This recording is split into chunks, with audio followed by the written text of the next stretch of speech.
Dominant Protector. Credit to the author. 6,381-90. Ang mga pangalan po na nandito ay galing sa mga name generator.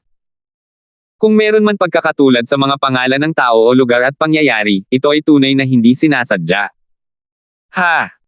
Kami ang pinakamahinang panig pero maaari kaming maging mga manggugulo anumang oras. Kahit hindi ako sigurado kung maaapektuhan sila, kahit papaano ay isa sa alang-alang nila iyon. Bahagyang ngumiti si Terence. Karaniwan, sapat na ang mga chismis niya para malutas ang krisis, pero sina Dax at Lucius ay hindi mga normal na tao. O sa halip, hindi rin sila mga normal na tao. Maaaring hindi gumana ang mga normal na pamamaraan. Natanggap ni Dax at Lucius ang mensahe ni Terence kasabay ng pag-uusap ng dalawa. Ang una nilang reaksyon ay ang tumawa. Ang lakas ng loob mo na takutin kami. Kapag naglunsad kami ng pag-atake, agad kaming sasali kay Lucius. Isang biro. Sa tingin mo ba magkakaroon tayo ng magandang katapusan kung sasali tayo kay Lucius? Halos pareho lang ang reaksyon ng dalawa, tinalikuran nila ang mensahe ni Terence at nagpatuloy sa pamumuno sa armada. Gusto mo bang sumali sa ibang grupo? Gagana lang sana yan kung may pagkakataon ka. Bago ka magdesisyong sumali sa amin, hindi ba't mas mabuting patayin na lang kayong lahat? Tuwang-tuwa sina Lucius Gale at ang may hawak na karayom na bulak at piniling bumilis ng sabay. Gusto nilang pabagsakin ang Ocean Harbor bago dumating ang kabilang panig, ngunit mayroon silang pahiwatig na hindi gagamitin ang 10,000 milyang pormasayon dahil hindi nila ito makontrol ng eksakto. Gayunpaman, kung ang kabilang panig ang nakatalo sa kanya, iyon ang magiging kagustuhan ng langit. Ang iniisip nila ay, kung sila ang mauuna, susuko ba si Mike dahil wala siyang kalaban-laban sa kanila? Kahit nagmamadali silang dalawa, hindi nila maiwasang magkaroon ng ganoong ideya. Kung talagang masasalubong nila ang grupo ni Mike, magiging malinaw ang sitwasyon, at walang magiging kaba sa pagtalo sa kabilang panig. Ang hindi nila alam ay sinasabi lang pala ito ni Terence.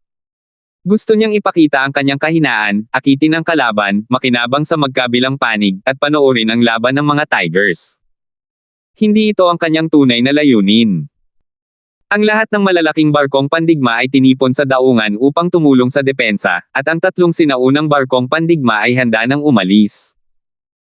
Hanggat dumating sina Lucius at Dax at hindi nagsimulang lumaban, i-activate ni Terence ang 10,000 milyang pormasayon kasama ang 3 sinaunang barkong pandigma at aalis sa daungan ng Mike. Nasaan ang kanyang target? Ha! Kailangan pa bang magtanong? Gumagawa ng kaguluhan ang 2 sinaunang barkong pandigma ni Yunhao sa teritoryo ng Mike, at ito ay sa ilalim ng mga pangyayari na ang kabilang panig ay walang anumang supply ng logistic at hindi maaring makasamsam ng anumang mapagkukunan upang madagdagan ang mga ito. Sapat ang yaman ng 3 sinaunang barkong pandigma ni Terence. Ano ang mangyayari kung lumitaw ang mga ito sa likod nina Lucius at Dax? Walang kwenta para kay Terence ang isang flote na binubuo ng malalaking barkong pandigma. Kung wala ang escort ng mga sinaunang barkong pandigma, ang mga barkong pangkayamanan na masayang nakikipagkalakalan sa ligtas na lugar ng dagat ay hindi naiiba sa karne sa polihan at mga gulay sa mga mangkok ng kanin. Lil Bro Linford, kung talagang maaabot natin ang huling baitang, iiwan ko na ang lahat sa iyo. Mag-ingat ka. Binabaan ni Mike ang kanyang boses habang inuutusan niya si Terence. Kailangan niyang manatili bilang commander ng depensa ng daungan at i-coordinate ang flote sa mga pasilidad ng depensa ng daungan. Hindi siya maaaring umatake kasama si Terence. Huwag kang mag-alala, kapatid na Mike. Wala akong lakas ng loob na magsalita tungkol sa ibang bagay, pero magaling akong tumakas. Sa ngayon, hindi tayo kasing lakas nila, kaya magpo-focus na lang tayo sa pagiging manggugulo. Kung wala man lang silang pakialam na masunog ang sarili nilang bakuran, pareho tayong mapapahamak. Ngumiti si Terence. Hindi perpekto ang plano, pero maayos naman ang pagkakaplano nito. Maaaring wala itong tiyak na epekto sa kabuoang resulta ng labanan, ngunit walang makakatanggi na ito ay magiging lubhang kasuklam-suklam. Habang nag-uusap silang dalawa, halos sabay na lumitaw sa ibabaw ng dagat ang flote ni Dax at Lucius. Naging seryoso ang ekspresyon ni Terence at Mike, hindi simpleng tao ang dalawang bahay na ito, at hindi sigurado si Terence kung may iba pa silang plano. Huminto ang 2 flote sa labas ng saklaw ng depensa ng daungan at nagkaharap. Sabay na lumitaw sina Dax at Lucius sa unahan ng mga barko, handang mag-usap bago magsimula ang labanan. Lucius, napakabagal mo naman ngayon, at binaygo mo ang pangalan ni Gale. Handa ka na bang palitan ang palayaw mo? Kumaway si Dax kay Lucius na may ngiti bilang pagbati. Dax, mahilig ka pa ring magpanggap na mabuting tao. Alam na alam mo kung gaano ako kabiles, si Lucius Gale. Nilinlang mo ang lahat ng mga taong iyon para sumama. Pakiramdam ko, kung hindi kita hahayaang gamitin sila, masasayang lang ang reputasyon mo bilang isang karayom ng bulak. Kaya, bibigyan kita ng pagkakataong umatake muna. Marami ka namang barko. Pagkatapos natin silang mapabagsak ng sabay-sabay, sisimulan natin ang mapagpasyang labanan. Paano? Malamig na ngumiti si Lucius at sumagot. Sa mga pinuno ng 20 flota, si Lucius lang marahil ang magsasalita kay Dax ng ganoon, maliban kay Mike. Sige, huwag na nating pag-usapan ang mga pangalan at palayaw. Alam mo naman kung anong klaseng tao ako. Gusto ko sanang hikayatin si Mike na sumuko. Tutal, hanggang ngayon, itinataas natin ang bandila ng kapayapaan. Maliban sa daungan, wala pang totoong labanan na naganap. Pero dahil nandito ka, imposibleng magkaroon ng kapayapaan. Kung gayon, hayaan mo munang makita ko ang kapangyarihang lumaban ni Lucius Gale. Maipapangako ko sa iyo na hanggat aatake ka, anuman ang maging resulta, gagamitin ko ang parehong bilang ng mga flota upang labanan ka sa huling labanan. Paano? Nanatili ang ngiti ni Dax at walang pagmamadali na nagsalita. Tila hindi siya interesado na salakayin muna ang daong ng Outyan. Nakakaloko naman. Kailangan mo pa ba akong isuko, Lucius? Kahit doble pa ang dami ng mga sinaunang barkong pandigma mo kaysa sa akin, hindi ko man lang ito titigilan. May sarili ring kay-abangan si Lucius. Hindi niya kailanman inakalang mas mahina ang kanyang kakayahan sa pakikipaglaban kaysa kay Dax. Ang dahilan kung bakit siya napigilan ni Dax ay dahil hindi sapat ang lakas ng kanyang flota. Kahit na siya ay nasa kawalan, hindi nito naapektuhan ang kumpiyansa ni Lucius. Umasa siyang matatapos niya ang kanyang hamon kay Dax sa pamamagitan ng labanang ito. Maaaring may 7 sinaunang barkong pandigma si Dax, ngunit may kalamangan pa rin si Lucius. Halimbawa, sa 5 sinaunang barkong pandigma sa ilalim ng kanyang pamumuno, maliban sa punong barko, ang mga subkapitan ay pawang mga pinagkakatiwalaang nasasakupan niya na nakipaglaban kasama niya sa buong taon. Sa panahon ng labanan, maging ito man ay kooperasyon o pamumuno, makakamit nila ang pinakaperpektong estado. At ikaw si Dax. Ang kanyang 7 sinaunang barkong pandigma ay pagmamay-ari ng 7 pamilya. Bagamat taglay niya ang titulong pinuno ng alyansa, isang katanungan pa rin kung madali ba niyang mapamumunuan ang 6 na iba pang pamilya. Ang isang flote na hindi perpektong nagtutulungan ay maaaring hindi makakuha ng kalamangan sa labanan kahit na mayroon silang kalamangan sa bilang. Sinabi rin ni Dax na hindi sila nakipaglaban ng maayos simula nang mabuo ang flote na ito.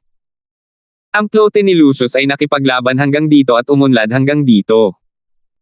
Mahirap sabihin kung sino ang mananalo sa labanan sa pagitan ng mga elite at mga recruit. 6,382. Lucius, wala nang saysay na ipagpatuloy pa natin ang usapang ito. Maging diretso na lang tayo. Paano kung lumaban muna tayo, at pagkatapos nating matukoy kung sino ang mananalo, haharapin natin si Mike? Bakit hindi muna tayo magsanib puwersa at asikasuhin si Mike, saka natin pagdedesisyonan kung sino ang mananalo? Ano sa tingin mo? Mainit na ngumiti si Dax na parang hindi niya tinatalakay ang kapalaran ng 3 floater kundi tinatanong si Lucius kung gusto niya ng tinapay o pansit. Makikipagkamay ka ba sayo? Gusto mo ba akong kamuhian ng husto? Dahil nagkita na tayo, alamin natin kung sino ang mananalo. Ngumisi si Lucius, at nagsimulang magningas ang kanyang mga mata sa kabaliwan. Matagal na niyang gustong talunin si Dax sa isang labanan at makuha ang unang pwesto. Kung hindi sinabi ni Dax na magtutulungan sila para harapin si Mike, baka nauna nang sinira ni Lucius ang daungan ni Mike at saka bumalik para labanan si Dax. Ngayong na-provoke na siya ni Dax, hindi na siya makapaghintay pa. Ang pakikitungo kay Dax sa kanyang pinakamabuting kondisyon ang pinakamagandang paraan ng paggalang sa kalaban na ito. Hoy, hoy, hoy, pwede ba huwag kang ganyan magpakitanga? Pumunta ba tayong dalawa rito para lang manood ng palabas? Nagkibit balikat si Dax. Kahit na sinabi niya iyon, wala siyang masyadong pakialam sa loob niya, dahil ang resultang ito ay nasa loob na ng kanyang inaasahan. Ipakita natin sa kanila kung ano ang tunay na labanan sa pagitan ng mga eksperto. Marahil ay wala na silang lakas ng loob na lumaban pa. Pagkatapos nating makipaglaban, susuko na lang sila sa mananalo. Hindi ba't maganda iyon? Walang pakialam na sumagot si Lucius. Iniabot niya ang kanyang braso at itinuro ang plote ni Dax. Mga bata, ang tagumpay o pagkatalo ang mapagpapasyahan sa labanang ito. Mabilis, salakayin ng mga sasakyang pandagat. Hangin. Hangin. Malakas na unos. Umungol ang 5 sinaunang barkong pandigma. Pagkatapos ng ilang simpleng pagsasaayos, bumuo sila ng isang pormasayon ng palaso at sumugod patungo sa plote ni Dax nang may hindi mapigil ang momentum. Napakabastos mong tao. Sige, sasabihin ko sa'yo kung bakit pangalawa ka lang sa pwesto habang buhay. Nanatili pa rin ang eleganteng ngiti ni Dax, ngunit nagsimulang magliwanag ang kanyang mga mata sa pananabik. Hindi pa siya nakikipaglaban sa isang labanang pandagat noon, ngunit hindi ibig sabihin noon na hindi niya ito nagustuhan. Mga karayom sa bulak, mga karayom sa bulak. Una, kailangan niyang ipakita sa mga tao ang bulak, pagkatapos ay ipapakita niya ang kanyang nakatagong karayom. Ngayon na ang oras para ibunyag ang dulo ng karayom. Lucius, halika. Bahagyang inayos din ng bahagya ang 7 barkong pandigma upang harapin ang plote ni Lucius, ngunit tila hindi sila sumusugod sa isa't isa. Sa ilalim ng pamumuno ni Dax, nagkawatak-watek ang 7 sinaunang barkong pandigma. Sa unang tingin, tila walang kaayusan. Sa isang iglap lamang, isang mahinang liwanag ang sabay na kumislap sa pagitan ng 7 barkong pandigma, na lubos na nagdurugtong sa kanila. 7 bituin formulasyon ng labanan. Napakalakas. Si Terence, na nanunood mula sa daungan, ay hindi napigil ang mapasigaw sa paghanga bago pa man niya maipagdiwang ang hindi inaasahang laban. Ang pagpapawaya muna sa kanila na mag-away ay isa sa mga posibilidad sa plano ni Terence, ngunit hindi niya inaasahan at ni Mike na mangyayari ito. Ngayong nangyari na talaga ito, talagang naramdaman nilang medyo kakaiba ito. Ang 7-star formation ni Dax at ang arrow formation ni Lucius ay lampas sa imahinasyon ni Terence at Mike. Hindi madaling gawain ang utusan ng mga sinaunang barkong pandigma na bumuo ng isang pormasayon sa labanan. Dahil sa mga alon sa dagat at sa laki ng mga sinaunang barkong pandigma, imposibleng bumuo ng isang pormasayon sa labanan kung may kaunting pagkakamali. Hindi ibig sabihin nito na ang isang pormasayon ng labanan ay mabubuo sa pamamagitan lamang ng paglalagay nito sa parehong posisyon. Ang isang nakumpletong pormasayon ng labanan ay mag-uugnay sa bawat node ng pormasayon, at sa gayon ay magpapataas ng lakas ng pag-atake o depensa ng lahat ng node. Imposibleng magkaroon ng anumang pagbuti sa hitsura. Hindi nakakapagtaka na kaya nilang sakupin ang una at pangalawang pwesto sa lahat ng mga plota. Talagang nababagay sila sa kanilang reputasyon. Lil Bro Linford, posible mo bang gawin din iyon? Alam ni Mike na wala siyang kakayahang gawin iyon. Bagamat ang Vanguard at 7-star ay hindi komplikadong pormasayon sa labanan, nangangailangan ito ng labis na kakayahan sa pamumuno ng isang commander. Sa ngayon, hindi niya magagawa iyon. Kaya kung kontrolin ang pormasayon, pero natatakot akong hindi ko kayang pamunuan ang plota. Umiling si Terence habang mapait na ngumiti. Wala siyang gaanong tiwala sa sarili niyang kakayahan sa pamumuno. Ang paggamit ng plota upang buo ng pormasayon sa labanan ay hindi nangangahulugang kailangan ng isang tao na maging bihasa sa mga pormasayon. Tiwala si Terence na kaya niyang harapin ang 5 sinaunang barkong pandigma ni Lucius gamit ang kanyang 3 sinaunang barkong pandigma, ngunit ngayon ay napagtanto niya na ito ay isa lamang optimistikong kaisipan ng mga ignorante. Kung makakabuo ng pormasayon sa labanan sina Dax at ang katulong ni Lucius, hindi magiging madali para kay Terence na sunugin ang kanilang bakuran. Totoo na hindi kayang pigilan ng malalaking barko ang 3 sinaunang barkong pandigma ni Terence, ngunit hanggat kaya silang pigilan ng kanilang pormasayon ng ilang sandali, mabilis na makakabalik ang mga sinaunang barkong pandigma upang tumulong. Gaano man karami ang plote ni Terence, kung sila ay mapatay ng kaaway, hindi sila mananalo sa usapin ng pagkonsumo. Mukhang hindi talaga ganoon kadaling makapasok sa top 2. Hindi napigilan ni Mike ang bumantong hininga. Kahit si Terence ay nagsabing hindi niya kaya, ano pa nga ba ang masasabi niya? Ang tanging inaasahan niya ay sina Dax at Lucius ay maglalaban at sabay na mamamatay. Sa kakayahan ni Terence, wala pa rin siyang kapantay kung isang barko lang ang kalabanan niya sa halip na isang flota. Kapatid na Mike, huwag kang malungkot. Kailangan lang nating gumanap bilang mga tagagulo. Ang digmaan sa pagitan ng dalawang pamilya ang pinakamagandang pagkakataon natin. Nakangiti si Terence habang inaaliw niya si Mike. Hindi pa naman ganoon kalala ang sitwasyon, kung ang dalawang bahay ang unang aatake sa Tian Harbor, hindi ito magtatagal. Maaaring hindi gumana ang plano ni Terence sa harap ng dalawang flota na maaaring bumuo ng isang pormasayo ng labanan. Lil Bro Linford, gusto mo bang baguhin ang plano? Tingnan natin kung paano uunlad ang sitwasyon at ipapadala natin ang mga sinaunang barkong pandigma sa larangan ng digmaan. Hanggat hindi nasira ang sitwasyon kung saan pantay ang kanilang pagkakatugma, tutulungan natin ang mas mahinang panig. Dapat nating siguraduhin na hindi nila mapipili ng ganoon kabilis kung sino ang mananalo. Biglang nagkaroon ng ideya si Mike at naramdaman niyang maaaring ito ay isang magandang pagkakataon. Kapatid na Mike, hindi mo ba iniisip na kung makikialam tayo sa kanilang labanan, tayo ang unang papatayin nila? Sa isang labanan sa pagitan ng dalawang eksperto, ang tagumpay at pagkatalo ay nakasalalay sa kanilang sariling pagmamataas. Kung may gustong makialam, kahit gusto niyang tumulong, hindi niya makukuha ang pasasalamat ng mas mahinang partido, at kasabay nito, magagalit din ang mas malakas na partido. Umiling si Terence, at walang pag-aalinlangang tinanggihan ang mungkahi ni Mike. Tama ka, nagbibiro lang ako.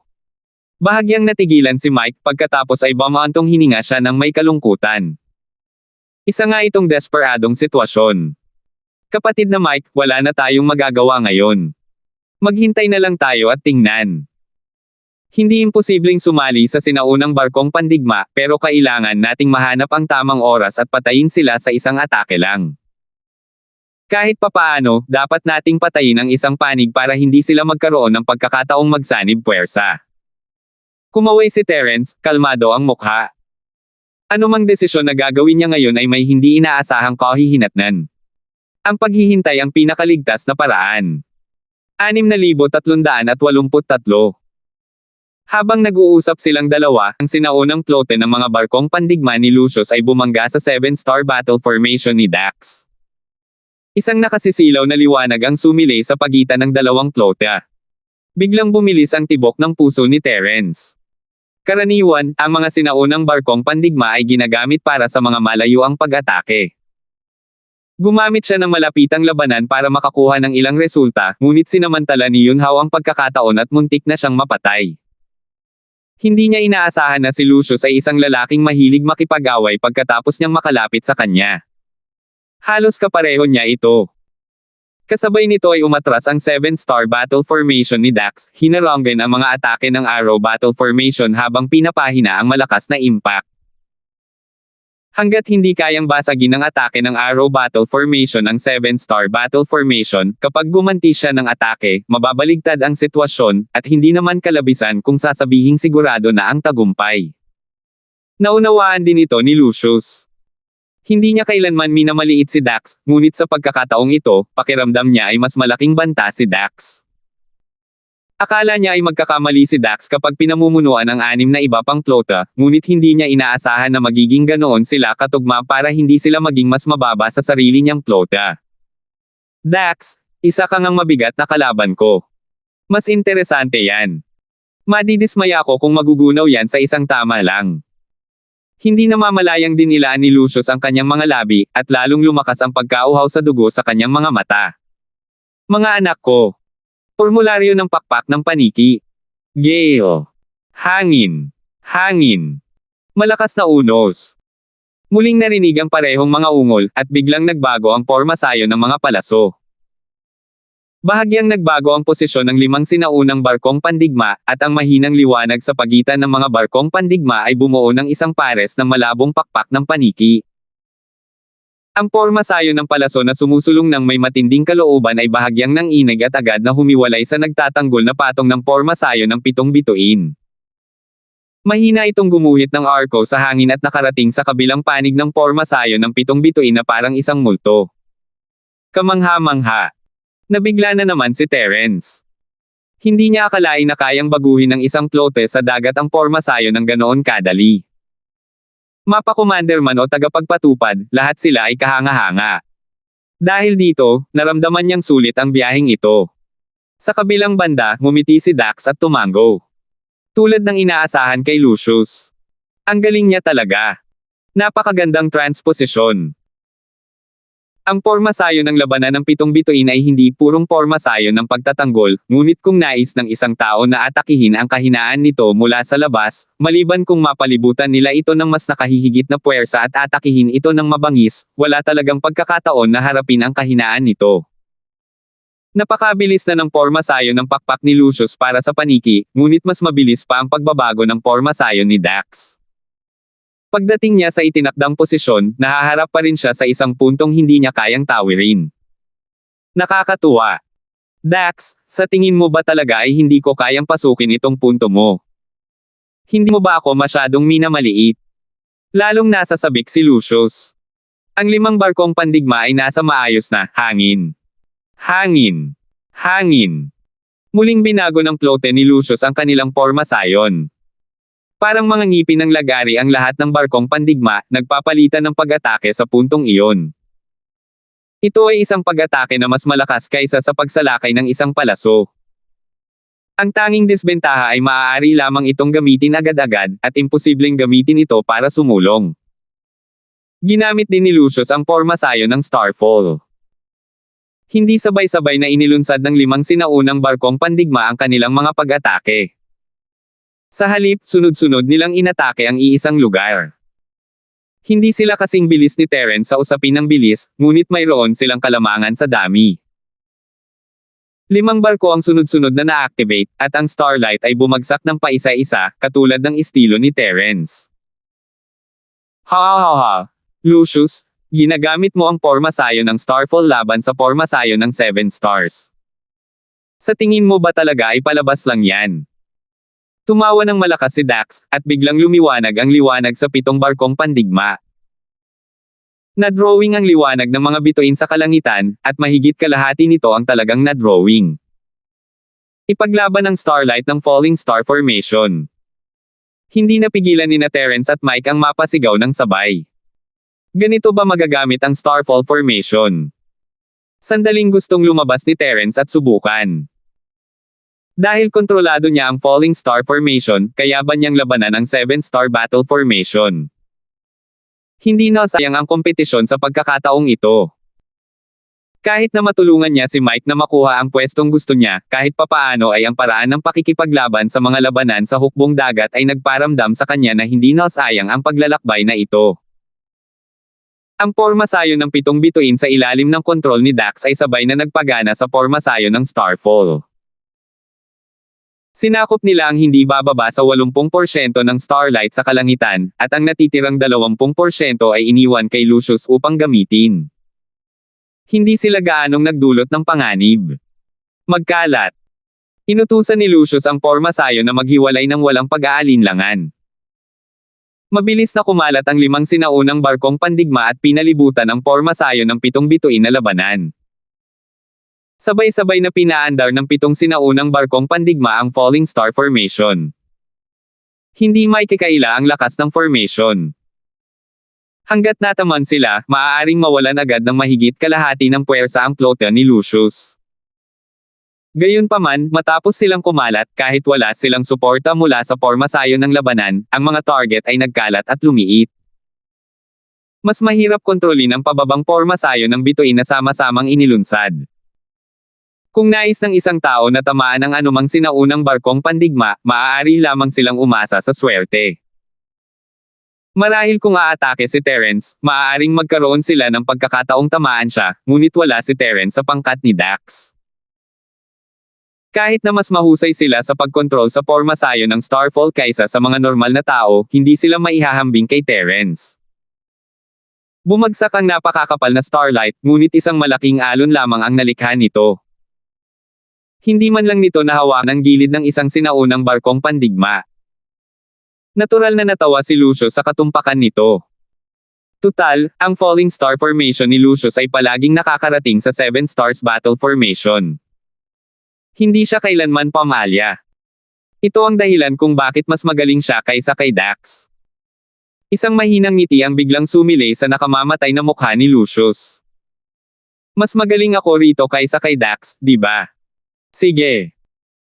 Pinaganya ng 7 stars formation ang Starlight, pero pagkatapos gamitin ang Starfall formation ng sabay, nagkaroon ng hindi maiiwasang kaguluhan. Tutal, ang 7 barkong pandigma na ito ay binubuo ng mga punong barko ng 7 flota. Maaaring umasa si Dax sa sarili niyang kakayahan na pagsamahin ang mga ito sa isang kabuuan, ngunit hindi niya kailanman nagawang ganap silang magtulungan sa loob ng napakaikling panahon. Minamaliit ko ang tingin ko sa lalaking ito. Lumalabas na ginamit niya ang Falling Star Formation para lang sa pagkakataong ito.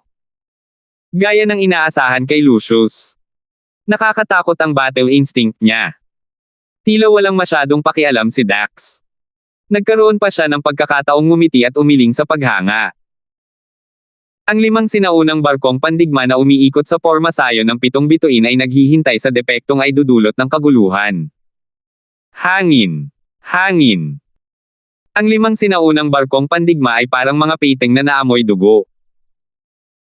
Agad silang sumugod upang punatin ang mga sugat ng kanilang biktima, na tuluyang sinira ang marupok na koneksyon ng pormasayo ng 7 bituin na pandigma. Nabunyag ang pinakamalaking kahinaan ng Loose 7 Stars Battle Formation. Ang distansya sa pagitan nila ay naging isang nakamamatay na depekto. Paano kaya papakawalan ni Lucius Gale ang ganitong pagkakataon? Matagal na niyang tinutukan ang sinaunang barkong pandigma sa gilid ng Alcade. Sinamantala ang sandali kung kailan nagkahiwa-hiwalay ang pormasayo ng labanan, sinugod ito ng 5 sinaunang barkong pandigma at ginamit ang pinakakaraniwang pamamaraan ng labanan sa bagyo upang mailabas ang pinakamalakas na atake sa pinakamaikling panahon. 6,384. Ito ang iyong mga pag-atake sa isang sinaunang barkong pandigma. Alam ni Dax na tapos na ang mga sinaunang barkong pandigma sa Alcade. Hindi nakakatakot ang atakihin ng 5 sinaunang barkong pandigma. Ang nakakatakot ay ang 5 sinaunang barkong pandigma ay ang flote ni Lucius. Sikat si Lucius Gale dahil sa kanyang malalakas na pag-atake. Bibitawan ba niya ang karne sa kanyang bibig kung sasamantalahin niya ang pagkakataon? Ang tanging magagawa na lang niya ngayon ay ang kumagit ng isang piraso ng laman ng kanyang kalaban. Huli na para muling ayusin ang pormasayo ng labanan. Ang magagawa lang ni Dax ay ang gawin ang katulad ng ginawa ng kabilang panig at ito ng kanyang mga pag-atake sa attrition. Gayunpaman, mayroon siyang mas sinaunang mga barkong pandigma, kaya sino ang kinatatakutan kanino? Matapos matanggap ang utos ni Dax, sinalakay ng natitirang 6 na sinaunang barkong pandigma ang huling sinaunang barkong pandigma mula sa Lucius Fleet. Gayunpaman, ang flote ni Dax ay nakakalat at hindi pa naiensayo. Hindi sila maihahambing sa flote ni Lucius. Ang mga sinaunang barkong pandigma sa Alcade ay nakayanan lamang ang unang bog zone ng mga purong pag-atake. Nang dumating ang pangalawang bog zone ng mga pag-atake, ang kalasag ay tuluyang nabasag. Kasabay nito, ang gilid ng kubyerta ay natagos ng mga purong pag-atake na tumago sa kalasag. Sa kasamaang palad, ang posisyong ito ay hindi lamang ang aparatong pangkapangyarihan ng sinaunang barkong pandigma, kundi malapit din sa dagat. Matapos mawala ng kakayahang gumalaw, patuloy pa rin ang pagbuhos ng tubig dagat. Tuluyan ang nawala ng kakayahan sa pakikipaglaban ang sinaunang barkong pandigma. Bagamat maaari pa rin silang umatake, kakailanganin ng malaking swerte para matamaan ang mabilis na flote ng Lucius sa kanilang kasalukuyang kalagayan. Kung swerte nga lang siya, paano siya napunta sa ganito kalungkot na kalagayan? Ang huling sinaunang barkong pandigma ng Zeus Fleet ay sinalakay, ngunit hindi ito nawasak. Labis ang tuwa ni Dax na minadali ang kanyang pamumuno. Bagamat may 6 na sinaunang barkong pandigma na sabay-sabay na umaatake, hindi nila nakamit ang purong iisang target na atake ng Zeus Fleet. Ang pagbasag sa ibabaw gamit ang isang punto ang pinaka-epektibong paraan ng pag-atake ng Zeus. Dahil sa kanilang bilis, sinumang kalaban ay daranas ng matinding dagok sa unang sandali, at karamihan sa kanila ay mamamatay bago pa man sila makalaban, na magiging tontungan para kay Lucius. Hindi nagpatuloy ang 5 sinaunang barkong pandigma sa pagwasak sa kanilang mga kalaban. Sa halip, kumalat sila at naglayag sa isang kakaibang arko. Naiwasan nila ang mga atake ng flote ni Dax habang inaayos ang direksyon ng kanilang pag-atake. Kapag natapos na silang mag-adjust, oras na para ipakita muli ang kanilang mga pangil. Magsama-sama kayo. Huwag ninyong hayaang masira ni Lucius ang isa-isa sa kanila. Bantayan ang sinaunang barkong pandigma. Sira na ang kalasag ng kalaban. Huwag ninyo silang bigyan ng oras para makabawi. Nawala na ang ngiti sa mukha ni Dax. Bagamat hindi naman ganoon kasama ang sitwasyon, sapat na ang kanyang mahinahong utos para patunayan na nagsisimula na siyang seryosohin ang mga bagay-bagay. Kahit hindi sila kasing bilis ng flote ni Lucius, hindi rin mabagal ang flote ni Dax. Tutal, sila ang mga punong barko ng iba't ibang flota, at ang kani-kanilang mga barko ay tiyak na hindi mahina. Nang matapos mag-adjust ang flote ni Lucius, nagtipon din ang flote ni Dax mula sa pormasayo ng 7 Stars Battle. Mas tumpak ang susunod na yugto ng purong pag-atake. Kahit na hindi nila maabot ang antas ng Sus Fleet, mas mataas pa rin ang kanilang lakas sa pag-atake. Bukod pa rito, hindi magiging madali para sa Sus Fleet na palubogan ang pangalawang sinaunang barkong pandigma. Hangin! Hangin! Hangin! Parang grupo ng mga baliw ang flote ni Lucius, walang tigil ang sigawan. Pagkatapos ng ilang pagsasaayos, muli silang naglunsad ng isang purong atake. Marahil ay mas angkop na tawagin itong cluster attack. Sa isang suntok lang, nagdulot ito ng matinding turbulence sa punto ng pag-atake. Kahit ilang beses na kaya pang tiisin ng kalasag ng sinaunang barkong pandigma ang Falling Star Formation, gumuguho na ito dahil sa atake ni Lucius. Si Terence, na nakamasid mula sa malayo, ay may seryosong ekspresyon din sa kanyang mukha. Kung naabutan lang siya ng grupo ni Lucius, malamang kailangan niyang gamitin ang 10,000 milyang pormasayon para makatakas. Protektahan. Hindi nagaksaya ng salita si Dax at direktang nagbigay ng utos. Ang sinaunang barkong pandigma na inatake ay bumagal at pumasok sa gitna ng grupo. Ang mga sinaunang barkong pandigma sa gilid ay bahagyang umugoy at pinrotektahan ito sa likuran nila. Hanggat hindi pa tuluyang nasira ang kalasag, maaari itong mapunan muli ng mga mapagkukunan. Gayunpaman, kapag nasira na ito, kailangan itong kumpunihin bago ito magamit muli. Hindi masamang tugon. Pero sapat na ba ito para harapin ako, Lucius? Gusto kong makita kung mas mabilis mo itong maaayos, o kung mas mabilis pa ang atake ko. Malamig na ngumiti si Lucius. Ang kanyang mga mata ay puno ng kumpiyansa. Siya ang may kalamangan sa labanang ito. Hindi lamang nila winasak ang pormasayo ng labanan ni Dax, kundi napilitan din nilang umatras mula sa labanan ang isa sa mga sinaunang barkong pandigma, na lalong nagbawas sa bilang ng mga tao sa magkabilang panig. Hanggat magpapatuloy siya, unti-unti niyang malalamon ang flote ni Dax. Sa totoo lang, basta matatalo niya ang lalaking pumipigil sa kanya kahit matalo pa siya sa unang round, sulit na sulit. Hindi na kayang habulin ng flote ni Lucius ang kanilang dating target, ngunit wala silang pakialam. Ganon din kung aatakihin nila ang isa pang target. Isang bala na lang ang kailangan nilang atakihin. Gayunpaman, nakalimutan ni Lucius na hindi mapapanatili ng kanyang flota ang pinakamataas nitong bilis kapag siya ay humahabol ng mga tumpak na pag-atake. Nagbigay ito kay Dax ng pagkakataong umatake. Bagamat hindi nabali ang kalasag ng sinaunang barkong pandigma na tinamaan ni Lucius at wala pang sangkapat ng enerhiya nito ang naubos pa rin ito. Sinamantala ni Dax ang pagkakataong ito at muling itinoon ang lahat ng kanyang mga atake dito. Kahit hindi ito bumuo ng cluster attack, hindi naman mahina ang kapangyarihan nito. Isang atake na ang nakaubos na ng kalahati ng pananggalang na kalasag ng sinaunang barkong pandigma. Kung tatamaan itong muli, tuluyan itong masisira. Kasabay nito, ang sinaunang barkong pandigma na sinalakay ng flote ni Lucius ay muling umatras at nagsimulang ayusin ang kalasag nito ng buong lakas. Isa pang sinaunang barkong pandigma ang hamarang sa daan nito. Nagsisimula na talagang magpaligsahan ang dalawang ito. Hindi ba sila natatakot na mag-away ang Sandpiper at ang Clam at makikinabang ang ikatlong partido? Sa labas, hindi tumigil sa pagsasalita ang bibig ni Hersen. Nabigla siya nang makitang ang labanan ni Dax at Lucius ay nauwi sa isang malapitang labanan. Nang makita ni Hersen ang dalawang klote na nagtagpo sa daungan ng Mike, halos sigurado siyang magsasanib puwersa sila para unang wasakin ang klote ng Mike. Hindi niya inaasahan na hindi pala ito ang kaso. Ang dalawang baliw na ito ay talagang maglalaban sa harap ng ibang tao at papasok pa sa isang digmaan ng atresyon. Ito ba ay isang sitwasyon kung saan ang magkabilang panig ay magdurusa sa pagkatalo, at pagkatapos ay sasamantalahin ito ng Mike?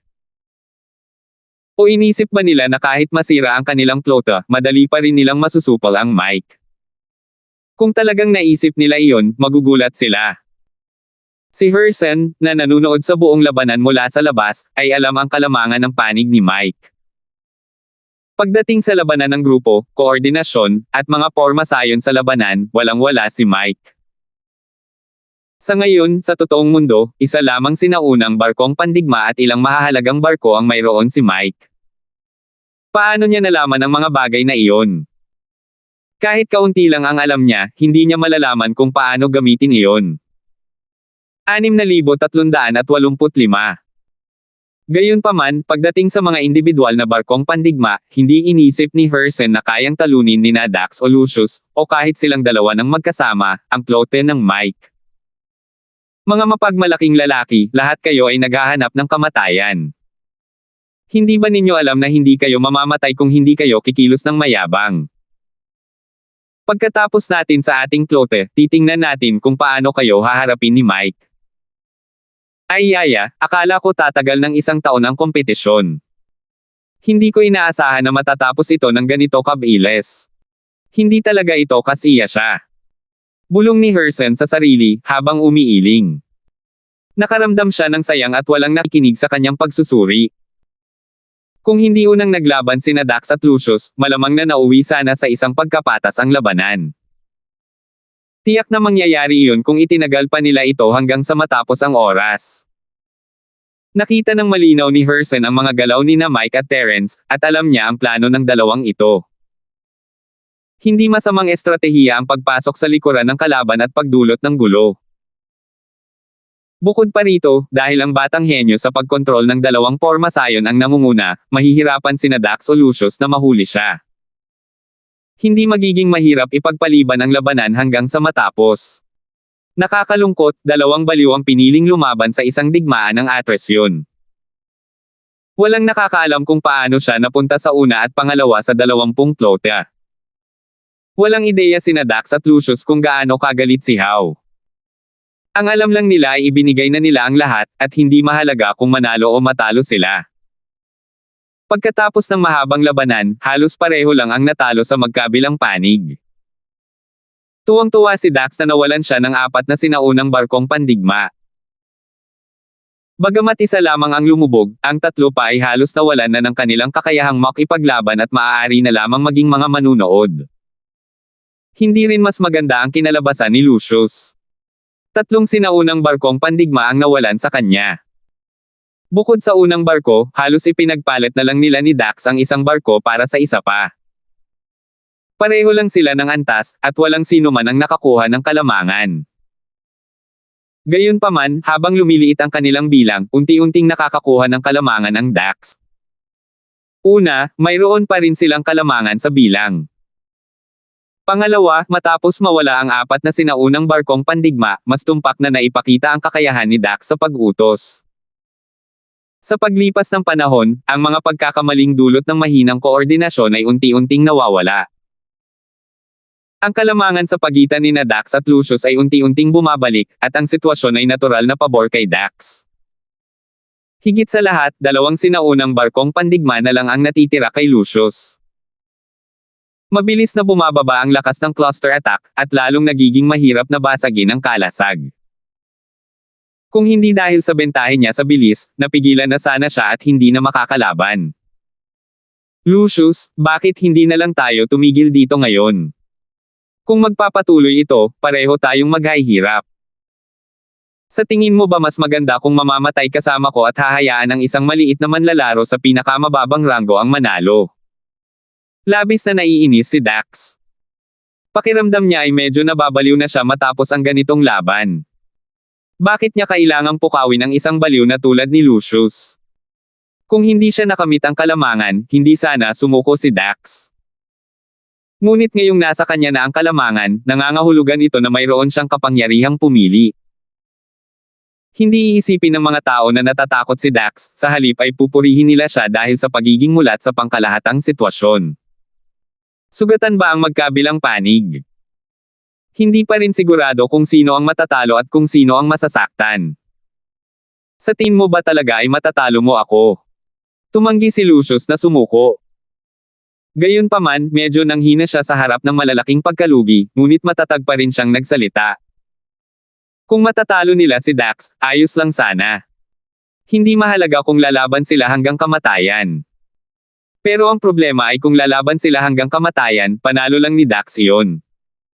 Sulit ba ang magpatuloy? Lucius, ayos lang kung gusto mong magpatuloy sa pakikipaglaban, pero kailangan nating magdesisyon kung sino ang mananalo. Pero ang problema ay pareho tayo ng lakas. Kahit sino pa ang manalo sa huli, tiyak na magiging tagumpay ito ng walang humpay. Handa ka bang gumawa ng damit pangkasal para sa iba? Kung ayaw mo, paalisin mo muna ang maliit na alipors na yan. Nasa iyo ang desisyon, gusto mo bang umalis o gusto kong umalis? O kaya naman ay sabay-sabay silang umatake, at walang sino man ang malalagay sa alanganin. Makinig ka, hindi ako nakikipagtulungan sa iyo, ayaw ko lang na pagsamantalahan ka, at ayaw kong mapagsamantalahan mo ako. Gusto munang patalsikan ni Dax sina Mike at Terence dahil mas may kalamangan ang kanyang ploto laban kay Lucius. Hanggat mapapatay niya si Mike, nasa kanyang kamay na ang tagumpay. Dapat sabihin na naantig si Lucius sa mga salita ni Dax. Tila tama lang na patayin muna ang taong maaaring magsamantala sa kanya at saka magpasya kung sino ang mananalo. Bukod dito, kung titigil sila ngayon, kahit papaano walang matatalo o mananalo, para hindi sila masyadong mawala ng mukha. Dax, bakit hindi mo sinabi yan kanina? Sige, itigil na natin ang digmaan at harapin natin si Mike bago tayo lumaban. Nag-isip sandali si Lucius at sumang-ayon sa mungkahi ni Dax. Sumakay kayo sa direksyong iyan, at ako naman ang sasalakay sa direksyong ito. Huwag kayong mag-abala. Tingnan natin kung sino ang unang makakabasag sa daungan ng ocean. Kahit ngayon, hindi nakalimutan ni Lucius na makipagkompetensya kay Dax. Ano man iyon, gusto niyang maging mas mahusay kaysa kay Dax. Walang problema, kahit ano pa ang sabihin mo. Tuwang-tuwa si Dax ngunit wala siyang pakialam.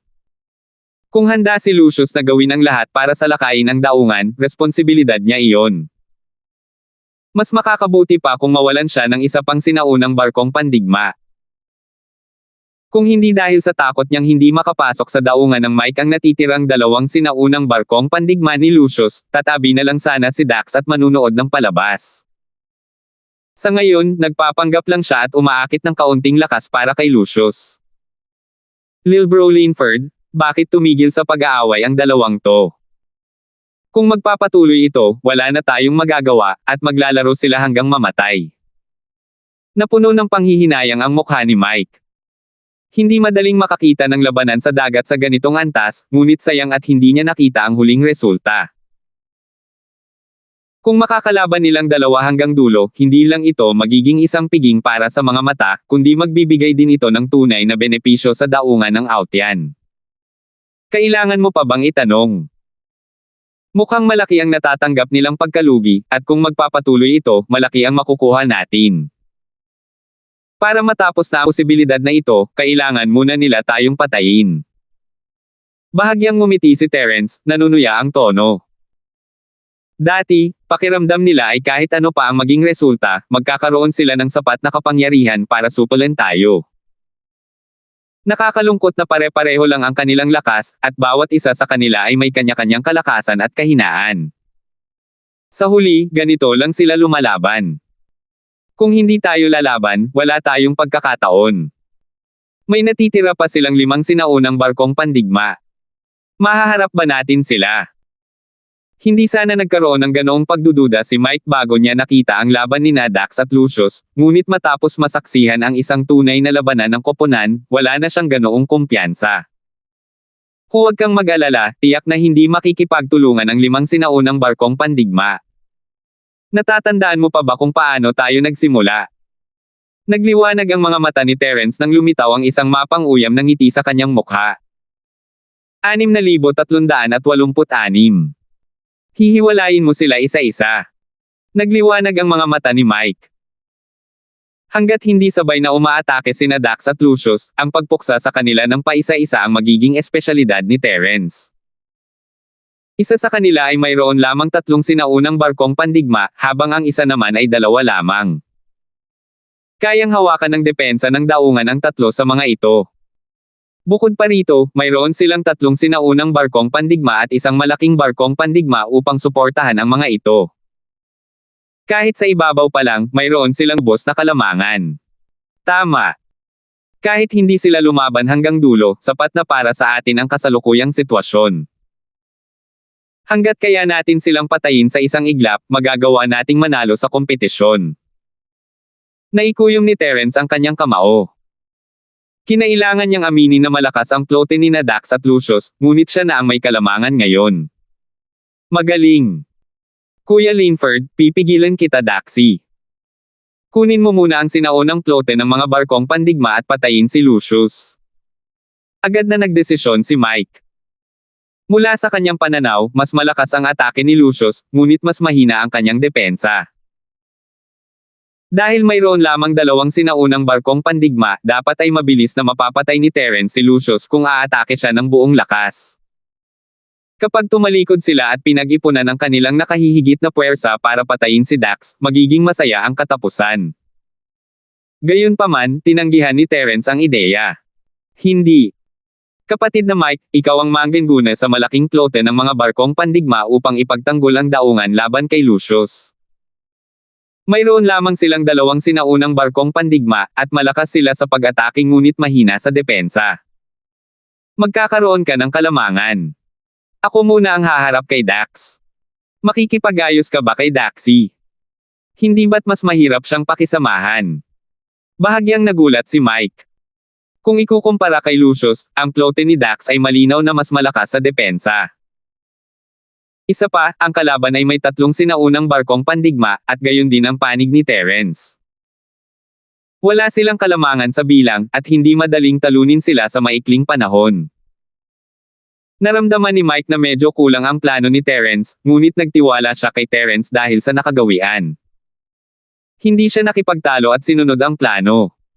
Si Dax lang ang kailangan kong harapin. Huwag mong alalahanin ang 2 pang sinaunang barkong pandigma. Hindi na nagtanong pa si Mike, pero nagpaliwanag pa rin si Terence. Si Dax ay isang alyansa, at ang sentro ay siya. Hanggat matatalo natin si Dax, ang kanyang mga puwersa ay magkakagulo, at walang sino man ang magkakaroon ng prestihiyo ni Dax. Halos pareho lang tayo, kaya sino ang handang magpasakop kanino? Ayan pala. Ang bait mo talaga, Lil Bro Linford. Nagliwanag ang mga mata ni Mike, sa wakas ay naintindihan na niya ang intensyon ni Terence. Kahit na hindi sila pakialaman ng natitirang 2 sinaunang barkong pandigma matapos mapatay si Dax, ang dagat sa likuran nila ay magiging ganap na magulo. Papasok sila muli sa isang panahon ng mga bayani, at kailangan na lang ni Terence na punuin ang mga ito ng isa-isa. At ano ang pinakamalakas na punto ni Terence? Isang laban ng isa sa sinaunang barkong pandigma. Hanggat nilabanan niya si Dax ng isa-isa, naniniwala si Mike na kayang talunin ni Terence ang numero 1 mabangis na sindikato. Habang iniisip kung paano si Dax, na nasa unang pwesto, ay muntik nang mapatay ng sarili niyang plota, labis na ipinagmalaki ni Mike. Ano pa ba ang mas maipagmamalaki kaysa rito? Iyon ay ang sabay na pagkatalo sa una at pangalawang pwesto. Pagkatapos ng diskusyon, nagsimula na silang 2 na gumawa ng sarili nilang mga paghahanda. Hindi nagsanib puwersa sina Dax at Lucius. Sa halip, nahati sila sa 2 grupo at sumalakay mula sa 2 magkaibang direksyon sa daungan. Ang malaking plote ni Mike ay nagkusa upang salubungin ang plote ni Lucius. Dahil sa inspirasyon ng nakaraang labanan ni Yasuo, sinimulan din niyang utusan ang kanyang plote na ito ng kanilang mga pag-atake. Mas madaling pamunuan at kontrolin ang malalaking barkong pandigma kaysa sa mga sinaunang barkong pandigma, kaya mas mataas ang antas ng tagumpay. Sa kasamaang palad, tila hindi ito kasing dali ng inaakala niya. Ang kalat-kalat na mga pag-atake ng malalaking barkong pandigma ay hindi kailanman naging banta sa kalasag ng mga sinaunang barkong pandigma. Ngumisi si Lucius habang sumusugod patungo sa plote ng malalaking barkong pandigma. Kung hindi dahil sa matibay na pasilidad ng depensa ng daungan, malamang nawasak na sana ang plote ng Mike sa isang suntok. Sa kabilang banda, si Dax ay nagkunwaring umaatake lamang upang makaakit ng atensyon. Ayaw niyang kagatin ang matitigas na buto tulad ni Lucius. Sa halip na sayangin ang kanyang lakas, maaari na lamang niyang itabi ang kanyang lakas at patuloy na turuan ng leksyon ang mayabang na si Lucius. Gayunpaman, sinugod ng tatlong sinaunang barkong pandigma ni Terence ang kanyang plota, at nagbago ang isip ni Dax. Pinili talaga akong kalabanan ng mga to ng harapan. Akala ba nila mas madali akong kalabanan kaysa kay Lucius? Nakakatawa talaga. Malamig na tumawa si Dax. Akala ba ng kabilang panig na ang pangalang karayom sa bulak ay cotton candy lang? Sa ilalim ng kanyang maamo at maamong anyo, may nakatagong matalas na talam. Sino mang manggahas na maliitin siya, Dax, ay sadyang hindi alam kung paano baybayin ang salitang kamatayan. Lahat kayo, makinig kayo. Ito ang inyong putok sa sinaunang barkong pandigma na nangunguna. Ang kabilang grupo ay isang mahinang plota. Wala silang anumang kasanayan sa pagbuo ng labanan o kasanayan sa pagtutuon ng putok. Napakadaling harapin sila. Hindi minamaliit ni Dax si Terence at ang iba pa, totoo ang sinabi niya, at walang mali sa tugon niya. Siyempre, hula lang iyon sa normal na sitwasyon, pero ang pag-iral ni Terence ay nangangahulugan na hindi ito normal na sitwasyon. 10,000 Lee formation. Sinusubukan ba nilang tumakas? Bago pa man sila umatake, nakita na ni Dax ang pamilyar na liwanag ng barkong pandigma ni Terence. Ito ang liwanag ng 10,000 milyang pormasayon. Naguluhan si Dax. Alam kaya ng sinaunang barkong pandigma ni Mike na nalock niya ito, kaya iniwan nito ang mga kasama nito at piniling tumakas ng mag-isa. Sa kasamaang palad, tatlong sinaunang barkong pandigma na lang ang natitira kay Dax, at hindi niya magamit ang pormasayon ng labanan para maapektuhan ang 10,000 Lee formation. Kalimutan mo na yan, tatakbo na lang ako palayo. Hindi pa huli ang lahat para mahanap siya pagkatapos kong sirain ang lungga niya. Katatapos lang mag-isip ni Dax nang bigla niyang mapagtanto na may mali.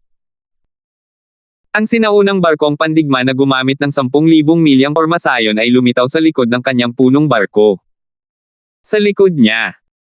Nasira ba ang kanyang 10,000 milyang pormasayon sa ganoong kaikling distansya? O dahil ba sa nakatagpo siya ng isang peking 10,000 Lee na pormasayon at sa katunayan ay isang 10 Lee lamang na pormasayon? Walang oras para mag-isip. Si Dax, na laging kalmado, ay biglang nakaramdam ng kaunting takot. Kahit sino ay tiyak na magugulat kapag nahaharap sa hindi malamang sitwasyon. Naiintindihan naman ito. Pero hindi siya binigyan ni Terence ng mas maraming oras para makapag-adjust. Sa sandaling lumitaw siya, ang Starfall Formation ay gumana ng buong lakas. Nagliwanag ang kalangitan dahil sa starlight at bumagsak ang maliwanag na galaxy. Magpatuloy kayo sa pagsulong at pigilan ang dalawa pang sinaunang barkong pandigma. Mabilis na nagsalita si Dax at agad na tumalikod. Kahit na kailangan niyang tiisin ang mas maraming atake, alam na alam niya ang bilis ng pormasayon ng mga falling star. Hanggat kaya niyang baguhin ang kanyang direksyon, kaya niyang talunin ang sinuman maliban kay Lucius sa usapin ng lakas sa pakikipaglaban. Gayunpaman, hindi naman masama ang 10 Lee na pormasayon ng kabilang panig. Medyo hindi inaasahan, direktang bumubuo ng isang pincer attack mula sa harap at likod, na nagdulot ng pag-atake ni Dax mula sa magkabilang panig. Sa kasamaang palad, iyon lang pala. 6,387. Habang iniisip ito ni Dax, biglang nawala ang ngiti sa kanyang mukha. Ito ba ang attack speed ng Falling Star Formation? Ayos lang na makasalubong niya ang isang peking 10,000 Lee Formation, pero paano niya makakasalubong ang isang peking Falling Star Formation? Habang patuloy na bumabagsak ang ilog ng Starlight, ang kalasag ng sinaunang barkong pandigma ni Dax ay gumagawa na ng mga tunog ng pagkalabog. Hindi pa kasama rito ang pagkumpleto ng pagliko, isang himala kung kaya pa nitong tiisin ang pinsala habang lumiliko sa kalagitnaan. Hindi na nakikita ang mga kamay ni Terence, pero mas lalong lumilinaw ang ngiti sa kanyang mukha. Hindi niya inaasahan na magiging ganito kaganda ang lahat. Ang paggamit ng 10,000 Lee Formation para atakehin ang likod ni Dax ay isang mapanganib na sugal. Kung naging mas maingat sana si Dax at inutusan ng dalawa pang barkong pandigma na huminto at kurutin si Terence habang patuloy itong sumusulong, kinakaharap ang dalawang sinaunang barkong pandigma sa harap, maaaring mas naging mahirap ang sitwasyon ni Terence. Pero malamang na masyadong kumpiyansa ang lalaking ito, hindi lang siya lumingon, kundi inutusan pa niya ang mga kasama niya na sumulong at hulihin ang kabilang barko. Kaya naman, para maiwasan ang pagbangga sa kanyang mga kasama, wala siyang ibang nagawa kundi ang bagalan ang pag-ikot. Isa lamang itong panliligaw sa kamatayan. Kung nakita ni Lucius si Dax na gumawa ng ganoong katingang hakbang, malamang matatawa talaga siya. Ano ba to? Anong klaseng pervert to? Tuwang-tuwa si Dax na tuluyang nawala ang kanyang katahimikan.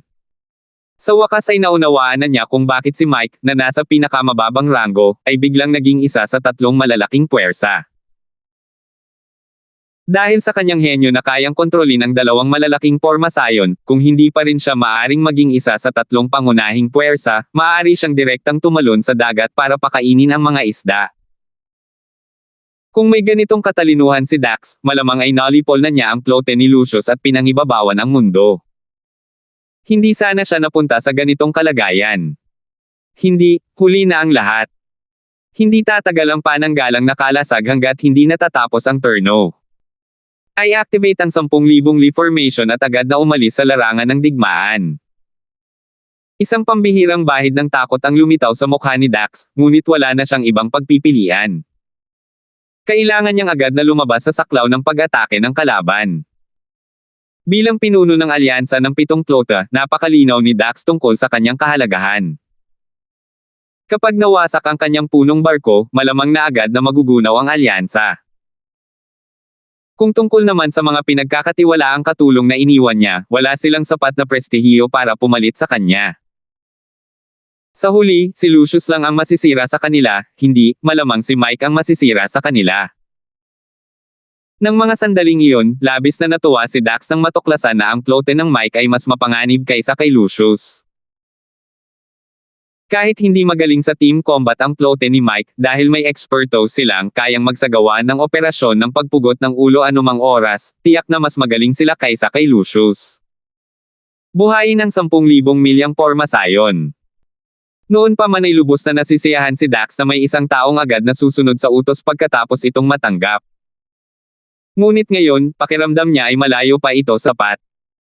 Sa hinaharap, kakailanganin niyang sanayin ang kanyang mga nasasakupan na magkaroon ng kakayahang husgahan ang sitwasyon ng mag-isa.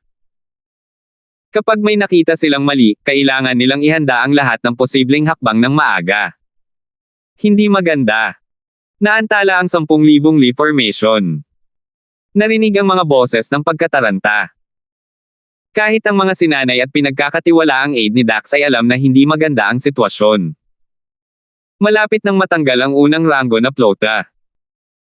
Kung makakakuha sila ng puntos o hindi ay nakasalalay kung makakaligtas ang mga taong nanatili hanggang sa huli. Isa na itong malaking kahihiyan. Malapit na ang sinaunang barkong pandigma ni Terence kay Dax. Dahil napagdesisyonan niyang gawing target si Dax, ang unang hakbang ay ang pagpigil sa kalaban sa paggamit ng 10,000 Lee Formation. Mahusay na si Terence ngayon, sa sobrang husay kaya sapat na para mawala ng pag-asa si Dax. Paano ito posible? Tuwang-tuwa si Dax at nanlaki ang kanyang mga mata. Maaari kayang ang kanyang sinaunang barkong pandigma ay isa ring peking 10,000 milyang pormasayon. Kahit na ito ay isang ilusyonaryong pormasayon, hindi ba't masyadong irresponsible ang tagapag-organise sa paggamit ng mga peking produkto? Sira na ang kalasag. Ang katawan ng barkong pandigma ay direktang inaatake ng pormasayon ng Starfall. Hindi na maipagpatuloy ang ulat at hindi na kailangang ituloy pa. Sa puntong ito, wala nang balikan. Mike. Ako, si Dax, ay maaalala ka. Hindi ko inaasahan na magiging ganito kayo kalakas. Natalo na ako sa pagkakataong ito. Sa susunod, magkaroon tayo ng magandang paligsahan.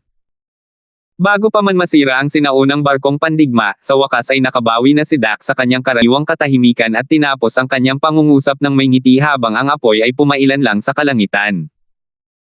Dahil alam niyang hindi na magtatagal ang susunod na labanan. Ang ganda. Ang kapatid kong si Linford ay kahanga-hanga, pinatay niya si Dax ng napakabilis.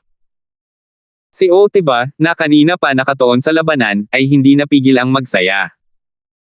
Malaki ang tiwala niya kay Terence, pero hindi niya inaasahan na tatapusin ni Terence ang ulo ni Dax sa isang galaw lang. Okay, hindi naman talaga iyon harapang pagkikita, dahil sinampal siya ni Terence sa likod nang hindi man lang siya binibigyan ng pagkakataong harapin ito, napaka-brutal naman yan. Nakatuon si Lucius sa pag-atake, ngunit hindi ibig sabihin noon ay hindi niya binigyang pansin si Dax. Sa una ay galit na galit siya dahil minamaliit siya, ngunit nang makita niyang pinapatay si Dax sa isang iglap, nanlamig ang kanyang puso. Kahit si Dax ay napatay ng napakadali. Kaya ba ni Lucius na makayanan ang isang nakakatakot na mabilis na pag-atake? Hindi pwede to. Sa totoo lang, hindi natuwa si Lucius nang makita niyang pinapatay si Dax. Itinuring niya si Dax bilang pinakamalakas na kalaban sa buhay niya.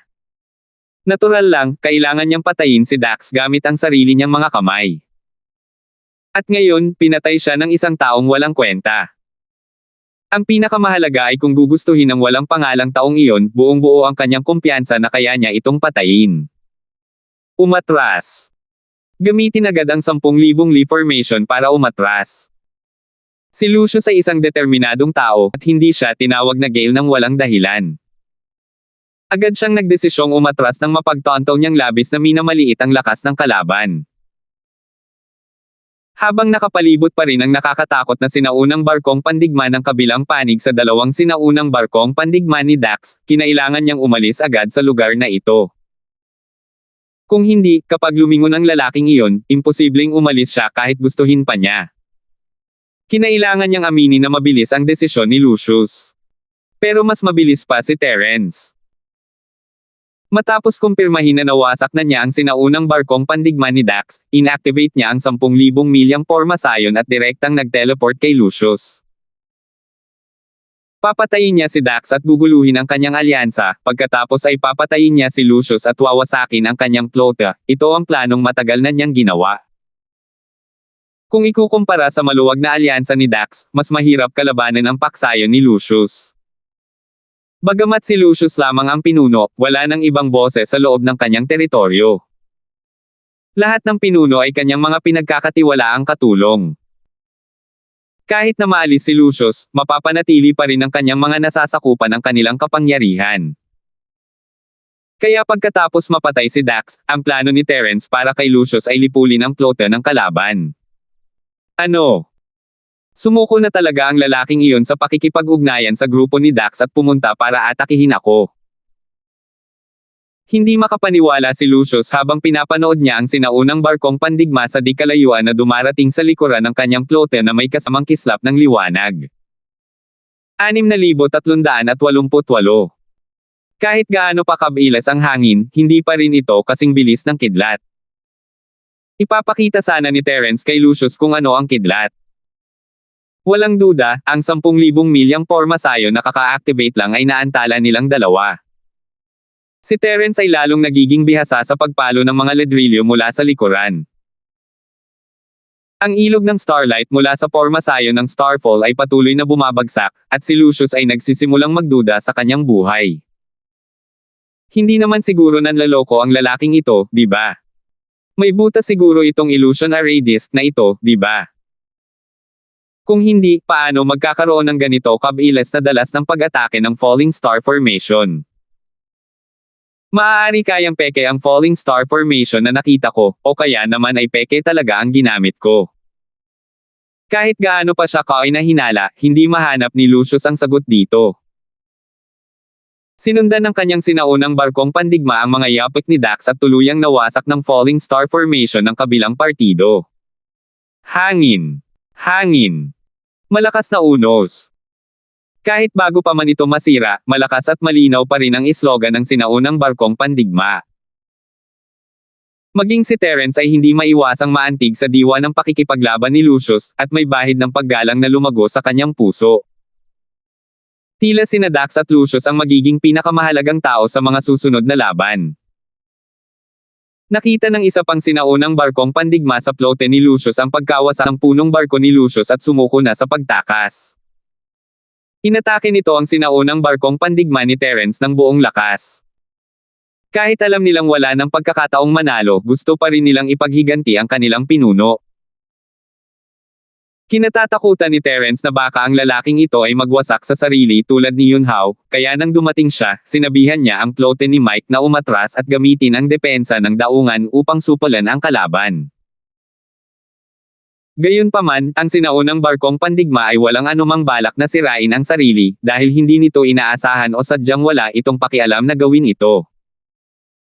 Sa anumang kaso, hanggat hindi ito tuluyang nawasak, wala itong balak na sumuko o sirain ang sarili. Sa kabilang banda, sinamantala ng dalawang sinaunang barkong pandigma ni Dax ang pagkakataon ng umalis si Terence para buhayin ang 10,000 Lee formation. Wala talagang pakialam si Terence sa kanilang pag-alis mula sa daungan ng Aotean, bahagi naman iyon ng kanyang plano, at mahahanap niya silang muli sa kalaunan. Kuya Linford. Ang ganda. Panalo talaga tayo. Si Dax yan. Si Lucius yan. Putang ina. Napatay natin silang dalawa ng sabay-sabay. Nako. Nakakainis to. Lumapit si Mike sa barko at niyakap si Terence, habang tumatawa at nagmumura, halata kung gaano siya kasabik. Swerte. Napakaganda ng ating swerte kaya walang masasabi. Walang duda sa ating tagumpay sa pagkakataong ito. Kapatid na Mike, huwag muna tayong magdiwang. Linisin ang larangan ng digmaan, mayroon pa ring mga sirang sinaunang barkong pandigma doon. Patayin ang mga tao roon, hilahin ang barko pabalik sa daungan para sa pagkukumpuni, at pagkatapos ay simulang kalakalan ng ekspedisyon. Bahagyang ngumiti si Terence. Masaya siyang napatay sina Dax at Lucius, ngunit hindi niya inakalang nanalo siya gamit ang sarili niyang lakas. Gumamit lang siya ng isang panlilin lang. Kung hindi unang maglalaban ang dalawang bahay, mahihirapan si Terence na tambangan sila gamit ang isang kumpletong pormasayon. Tutal, naiintindihan naman nilang lahat ang mga pormasayon sa labanan. Hindi pa kasama kung magagamit nila ang 10,000 Lee formation para mag-teleport papunta sa isang pormasayon sa labanan, kahit na talagang pumasok sila sa isang pormasayon sa labanan, isa itong katangahang paghangad ng kamatayan. Kayang patayin ni Lucius ang mga cluster attack ni Lucius sa dalawang atake, at ganoon din si Dax. Kaya naman talagang naramdaman ni Terence na hindi talaga siya nanalo. Para maging mas tumpak, nakipagtulungan siya sa kanila at pinatay silang dalawa. Kita mo, sabi ko na nga ba, minamaliit ng dalawang baliw na to si Mike. Kita mo, hindi naman ako nagkamali, di ba? Diretso silang natanggal. Mukhang malinaw na ang sitwasyon. Ang mananalo sa unang round ay si Mike. Kung makakakuha ng puntos ang mga natitirang manlalaro ay depende kung handa silang bigyan ng pagkakataon ni Mike. Umiling si Hersen habang nagsasalita. Napadako ang tingin niya sa kinauupuan ni Dax at Lucius.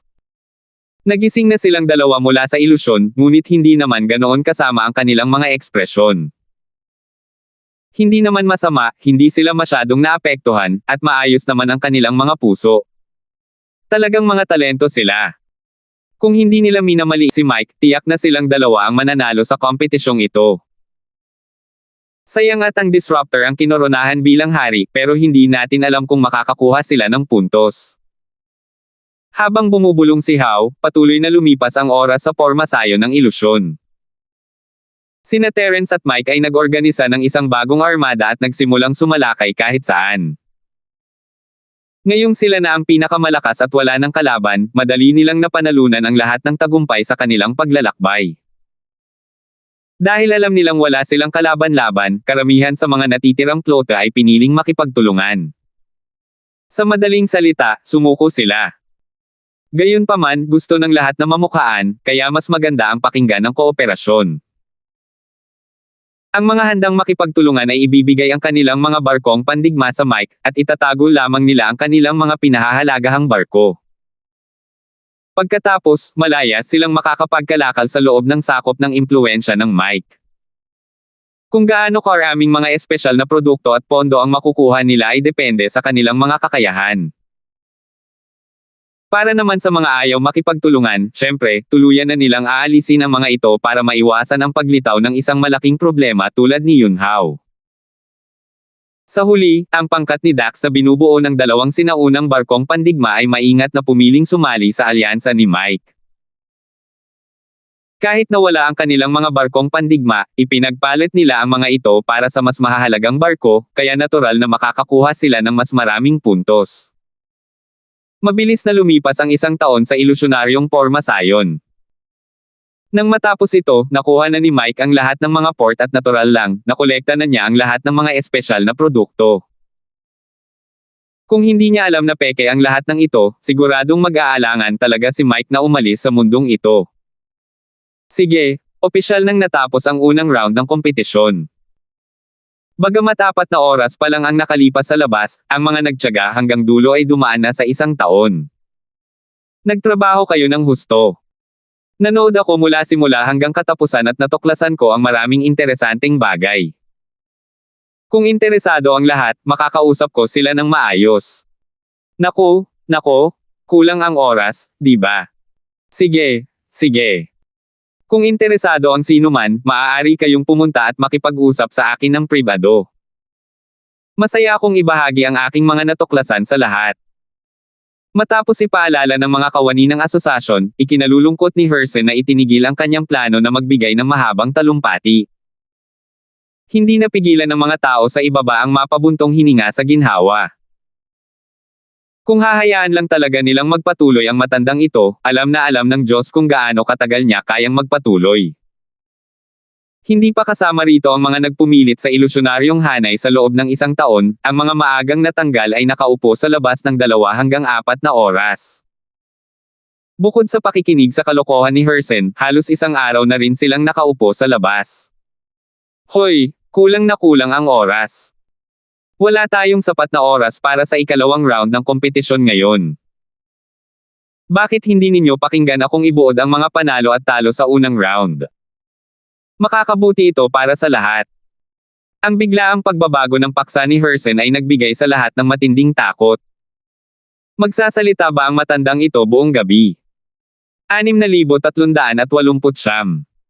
Teka, sapat na ba ang 1 gabi? 1 taon na ang lumipas sa ilusyonaryong Pormasayon. Kung magsasalita siya tungkol sa ilang lugar ng sabay-sabay, hindi iyon magiging 1 taon, di ba? Nanginig ang lahat sa ideya ng posibilidad na ito. Marahil ay mas makabubuti kung lalahok tayo sa pulong ng pamamahagi ng ruta sa susunod na taon. Yan, Pangalawang Pangulo, bakit hindi muna natin pag-usapan ang sitwasyon ng score sa unang round, at saka natin pag-usapan ang sitwasyon ng kompetisyon sa ikalawang round? Malapit na ang oras para simulan ang ikalawang round, ano sa palagay mo? Tungkol naman sa unang round ng pagsamba, pwede kang magsulat ng libro at i-print ito kapag libre ka. Sigurado akong babasahin ito ng lahat. Hindi na nakatiis ang mga staff sa gilid, kaya naghanda sila at lumapit para hikayatin siya, na nakatanggap ng malakas na suporta mula sa lahat. Tama. Kailangan talaga nating bilhin ang mga lumang gawa niya bilang koleksyon. Isa itong karanasang hindi mabibili ng pera. Paano mo natatandaan ang napakaraming karunungan pagkatapos mo itong marinig ng 1 beses? Nang may nagsimulang mambabula sa kanya, parang gusto niyang masuka. Pero wala siyang magagawa. Kung patuloy siyang makikinig sa pag-aasar ng matanda, lunukan niya ang mainiluwa niya at iluluwa ulit. Ito ang pinakamaliit na kasamaan.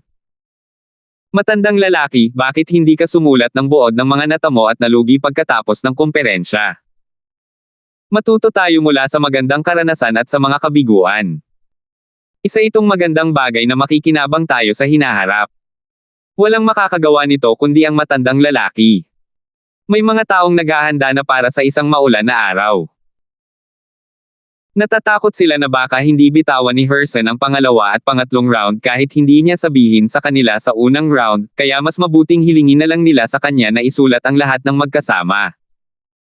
Nang marinig ang mungkahing ito, palihim na nag-thumbs up ang lahat. Napakamalayo ng pananaw niya. Sa pagkakataong ito, mas magiging mapayapa sana. Naikuyom ni Terence ang kanyang mga labi. Nagbibiro lang naman siya, sa totoo lang. Dahil lahat ay lubos na sumusuporta, nag-aatubili akong magpapadala ng ilang kopya sa bawat isa sa inyo pagkatapos itong mailathala. Hindi ko talaga mapapayagan na bilhin ninyo ang mga ito, kaya gagamitin ko na lang ang mga ito bilang mga kagamitan sa pag-aaral. Tumanggaw si Herson sa kasiyahan matapos makinig sa mga mungkahi. Hindi pwede yan. Ang hirap na nga ng pinaghirapan niya para sa atin, paano namin kayo hahayaang mag-ambag ng pera at pagod samantalang kami ay nakaupo lang at nasisiyahan sa bunga ng inyong pinaghirapan. Tama, tama.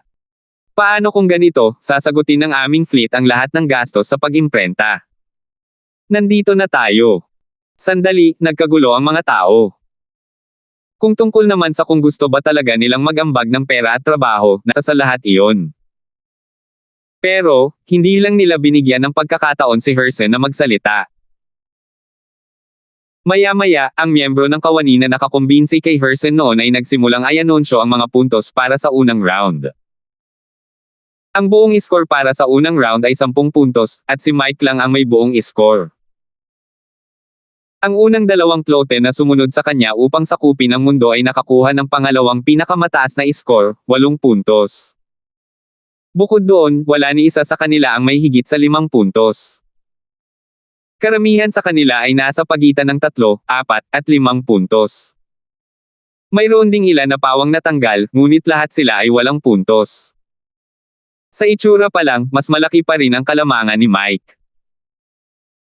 Hanggat maganda ang kanilang performance sa mga susunod na kompetisyon, malaki ang kanilang tsansa na makakuha ng pwesto. Kung mas magiging mahusay pa sila, mas malaki pa ang kanilang tsansa. Sige, ang susunod ay ang ikalawang round ng kompetisyon. Mas simple lang ang round na ito. Kailangan lang pumunta ang lahat sa isang itinalagang lugar para kumuha ng isang bagay. Kung mas mabilis kang makabalik, mas mataas ang magiging score mo. Kung babalik ka pagkatapos ng takdang oras, wala kang makukuhang puntos. Ang mga tuntunin sa pagmamarka ay batay sa takdang oras, kaya hayaan mong bigyan kita ng maikling paliwanag.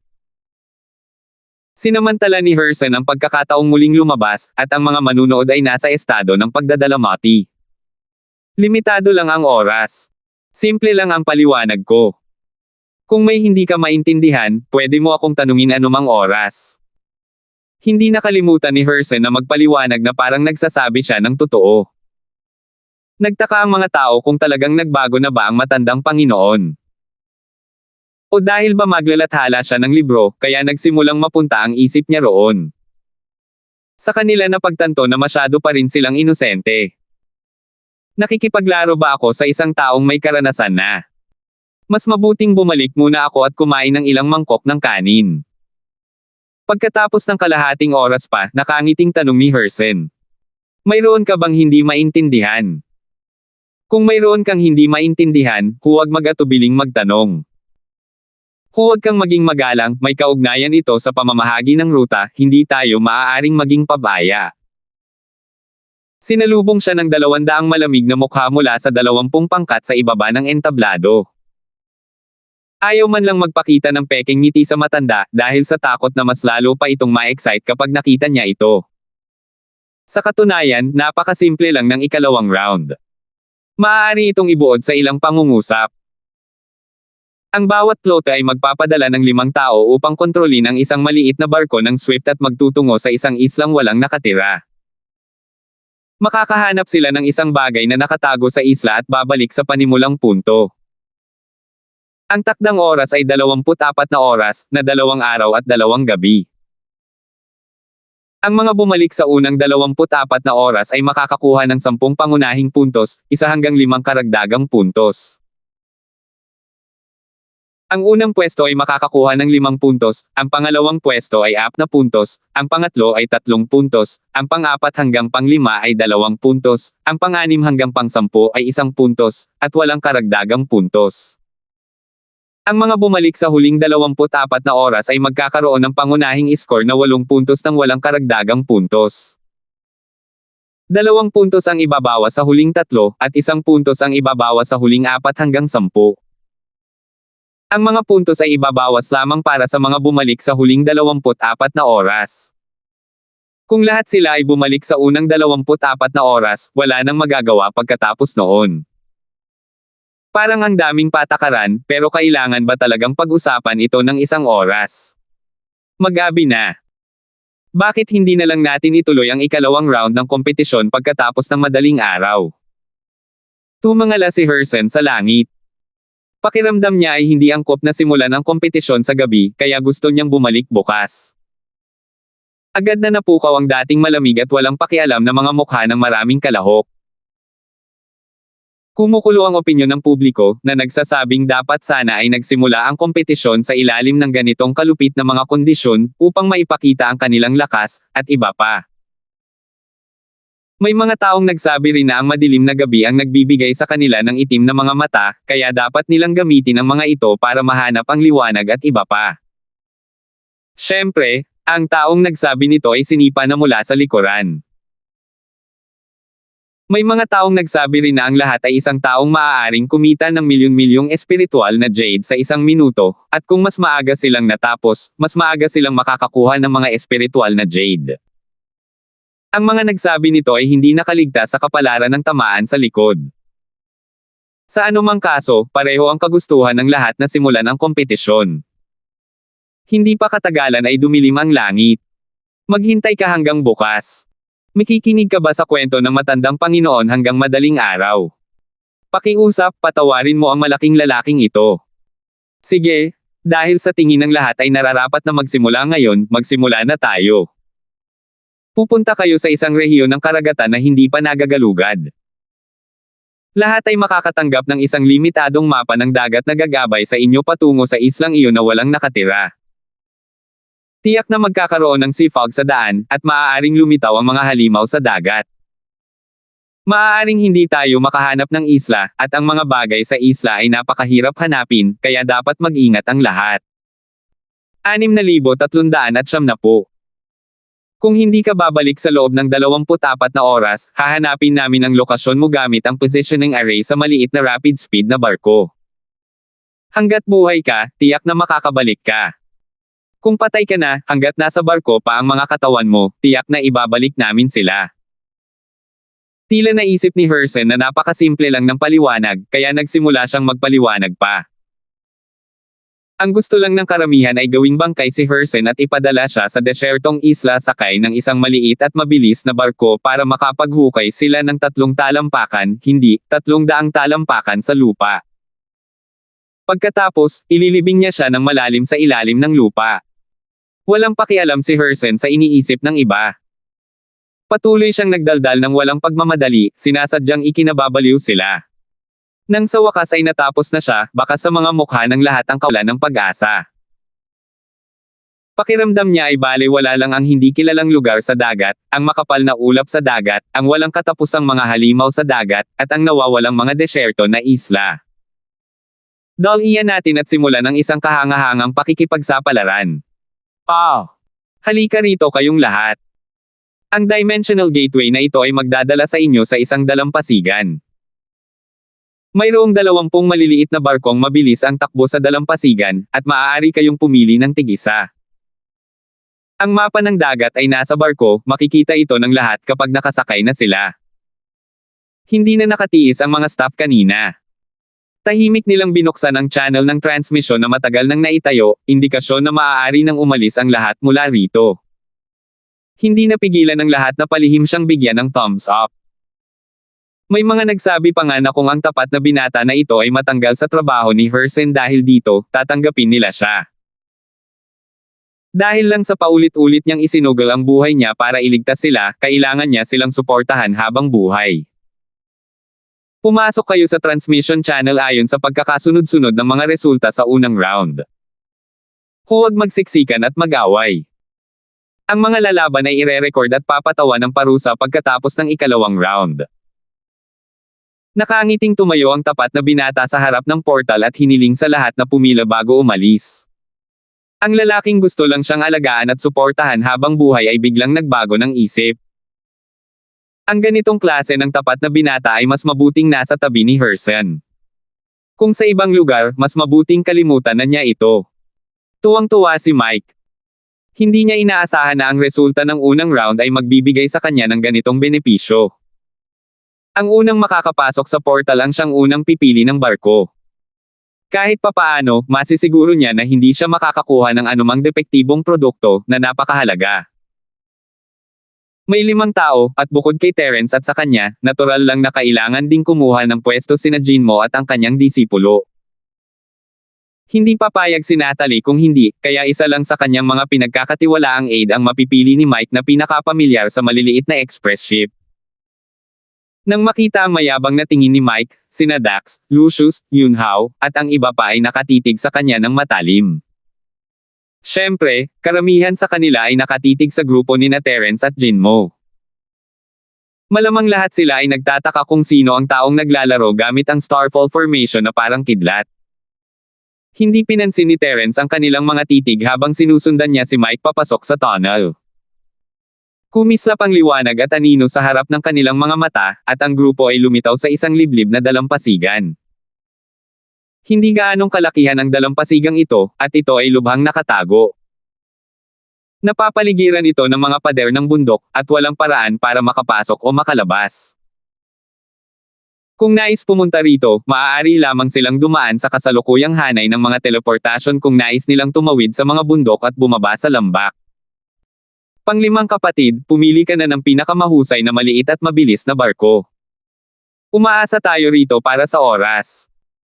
Pagkalabas ni Mike, agad niyang inutusan ang kanyang pinagkakatiwalaang aide. Pagkatapos nito, itinulak niya ang ika-5 kapatid diretso sa mga barko sa dalampasigan. Hindi rin nag-aksaya ng oras sina Terence at ang iba pa, dali nila itong sinundan sa dalampasigan, at pagdating nila, sinusuri na ng ika-5 kapatid ang isang maliit na speedboat. Kapitan, kunin na natin ito. Nasa maayos na kondisyon ito. Kahit na mayroon tayong magandang tansya, may hangganan pa rin ito. Hindi na kailangang sayangin ang oras. Napaka-propesyonal ng ika-5 kapatid at mabilis na nagbigay ng kanyang opinyon. Sa sandaling ito, ang pangalawa at pangatlong pwesto ay nakadaan na sa teleportasyon. Ang dalawang ito ang mga sumunod kay Mike noon. Nang makita nilang sasakay na sa barko si Mike, sinalubong nila ito mula sa malayo at mabilis na natagpuan ang barkong kailangan nila. Matapos mabilis na umalis sina Mike at ang iba pa, mas maraming miyembro ng flota ang pumasok sa dalampasigan at nagsimulang makipaglaban para sa maliliit na barkong mabilis ang bilis na kanilang inaabangan. May ilang mga tunggalian, ngunit alam ng lahat na mahalaga ang oras at ayaw nilang sayangin ito rito. Napigilan ang mga tunggalian sa napakaikling panahon. Bagamat may pagkakasunod-sunod sa pagpasok, wala namang gaanong pagkakaiba. Ang ilan sa kanila ay nagplanong sirain ang ilan sa maliliit na barkong mabilis ang takbo sa dalampasigan para mabawasan ang bilang ng mga kakumpetensya. Gayunpaman, nang maisip niya kung paano ang pagsira sa maliit na barkong mabilis ay hindi lamang mag-aaksaya ng oras, kundi magiging sanhi rin ng pagkubkob at pagharang sa kanya ng mga huling taong darating, na magiging problema mapapabalik man o palabas, isinuko niya ang ideya. Ang grupo ni Mike at Terence ang unang umalis, natural lang, iniwan ang lahat at nakuha ang unang pangunguna. Kuya Linford, tingnan mo itong mapa ng dagat. Mukhang hindi magiging madali ang paghahanap sa islang walang pangalan na iyon. Kinuha ni Mike ang mapa at mabilis na tiningnan ito bago iniabot kay Terence. Ang rutang minarkahan sa mapa ng dagat ay hindi isang tuwid na linya, kundi isang palikot-likong parang ahas na pagsulong. Sa madaling salita, ang lugar sa labas ng rutang ito ng dagat ay may panganib. Kinuha ni Terence ang mapa at nakita ang problema sa isang tingin lang. Itinaas niya ang kanyang ulo at tiningnan ang hamog sa dagat na lumulutang sa harap niya. Ang ganitong uri ng panganib ay kadalasang sanhi ng hamog sa dagat. Hindi madaling mahanap ang ligtas na rutang ito sa dagat. Sa gitna ng hamog sa dagat, magagamit ni Terence ang kanyang spirit sense para mahanap ang direksyon, ngunit hindi niya alam kung makakaapekto ang hamog sa dagat sa kanyang spirit sense. Kung maliit na impluwensya lamang ito, hindi siya mag-aalala, ngunit magiging abala ito kung haharanggan nito ang kanyang spirit sense. Nang hindi nila mahanap ang tamang direksyon, hindi na naging malaking problema ang maligaw sa hamog sa dagat. Ang pinakamahalaga ay hindi nila alam kung anong uri ng mga panganib ang nasa labas ng rutang pandagat. Masasabing ang unang round ay pagsubok sa kalidad ng kalakalan, labanan, kooperasyon, at iba pang aspeto ng plota. Ang ikalawang round na ito ay pagsubok sa kakayahan sa paglalayag ng bawat plota, hindi ba? Ang paghahanap ng tamang ruta sa malupit na kapaligiran sa paglalayag, ang matatag na pag-survive, at sa wakas ay pagkumpleto ng layunin sa paglalayag ay isang napakahalagang kakayahan para sa isang kapitan ng flea. Mukhang may pag-asa pa rin tayong makakuha ng magandang resulta sa pagkakataong ito. Tumawa si Mike na para bang naunawaan niya ang tunay na layunin ng kompetisyon. Alam niyang hindi siya ang magiging katapat ni Terence kahit na 10 beses siyang mas malakas sa pagkontrol sa sinaunang barkong pandigma, ngunit tiwala siya sa kanyang kakayahan sa paglalayag. Salamat po at sinamahan ninyo ako. Ingat lagi mga master.